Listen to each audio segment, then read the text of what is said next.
Bienvenue à la maison.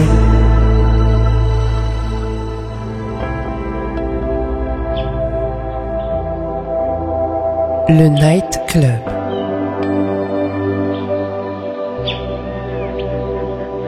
Homme, connais-toi toi-même, dit l'oracle de Delphes. Mais qui se connaît soi-même avant de commencer l'étude des lois de la vie?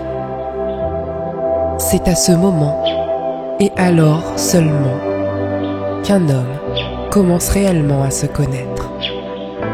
Puis, il cherche l'union avec le Christ, comme Jésus l'a fait par l'ascension. Voilà le but suprême de l'existence humaine. Frère Bill, tenez-vous tranquille et sachez que je suis Dieu. Je serai exalté parmi les païens. Je serai exalté sur la terre. Psaume, chapitre 46, verset 10. Le soir d'ouverture d'une classe de 10 jours dans l'Ouest, un homme et sa femme vinrent me demander un entretien. L'homme raconta leur histoire.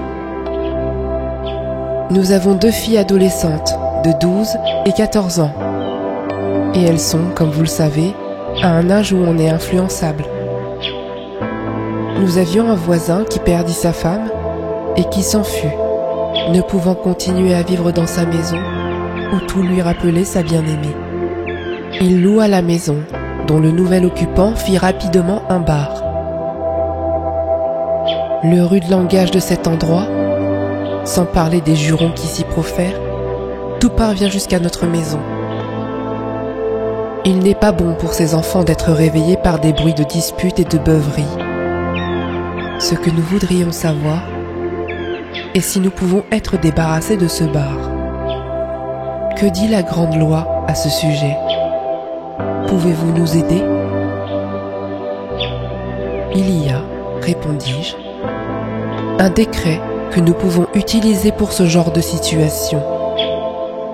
Faites en sorte que votre décret ne fasse tort à personne et qu'il ne soit pas ignoble. Alors, il prendra la forme terrestre et s'approchera de vous. Puis, je décrétais: puissante présence I am,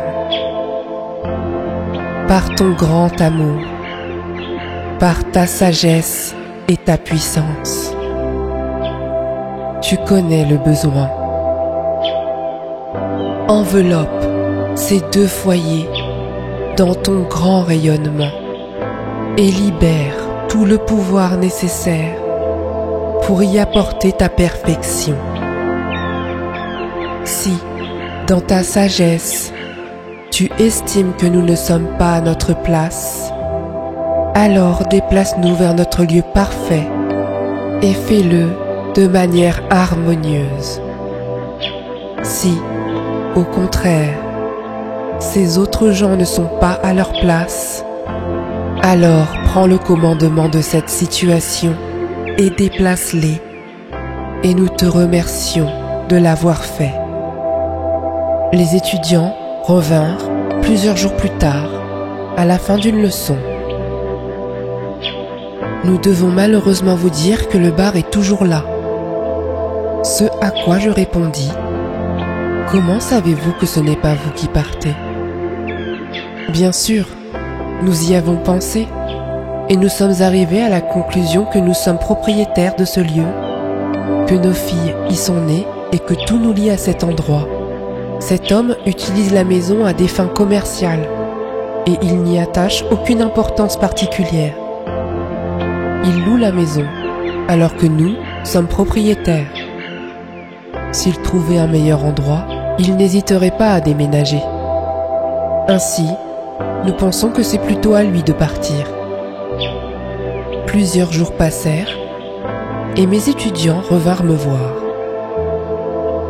Quand nous avons demandé de faire ce décret, cet homme avait 6 ou 7 voitures parquées autour de sa maison. Hier soir, il y en avait 21, et la nuit fut très animée jusqu'aux heures du petit matin. Il ne semble pas que votre décret eut un effet quelconque. Une minute, mes amis. Il se peut que nous n'ayons pas fait notre travail correctement. Il doit y avoir une raison. Peut-être avons-nous mal rédigé notre demande. Revenez me voir demain. C'est mon dernier jour ici. Je travaillerai ce soir sur ce problème. Je vais en parler à Dieu, car lorsque nous parlons à Dieu, les choses s'arrangent. Et quand nous en parlons aux gens, elles se compliquent. Ne vous découragez pas. Cette nuit-là, je méditais et décrétais au sujet du bar, ainsi que d'autres problèmes, et je les remis entre les mains de la présence de Dieu. Il est bien de confier ses problèmes à Dieu et de s'en dessaisir.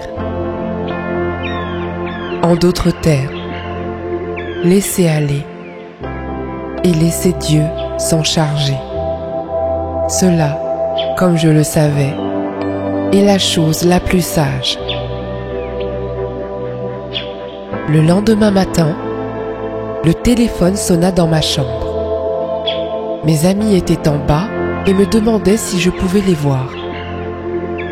Dans 5 minutes, annonçai-je, je vous retrouve dans le hall. J'appris la toute dernière nouvelle. Le bar avait fermé. L'homme avait laissé la clé chez mes amis et s'en était allé. Il lui avait demandé la raison de son départ. Vous aviez la semaine dernière plus de clients que vous n'en aviez jamais eu auparavant. Pourquoi fermez-vous alors que les affaires vont si bien? Il grogna. De bonnes affaires? Beaucoup de clients, peu de payeurs. Tous des nuls. Ils ont bu aux frais de la maison. Et lorsque je suis contrarié, je perds mon self-control. Et quand je perds mon self-control, j'explose. Alors je leur ai dit de tous aller au diable. Voici la clé.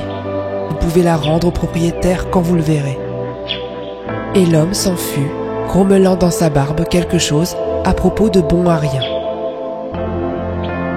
Nous nous réjouîmes, une fois de plus, que la loi eût accompli ce qu'elle énonce. Que la lumière de Dieu ne peut jamais faillir.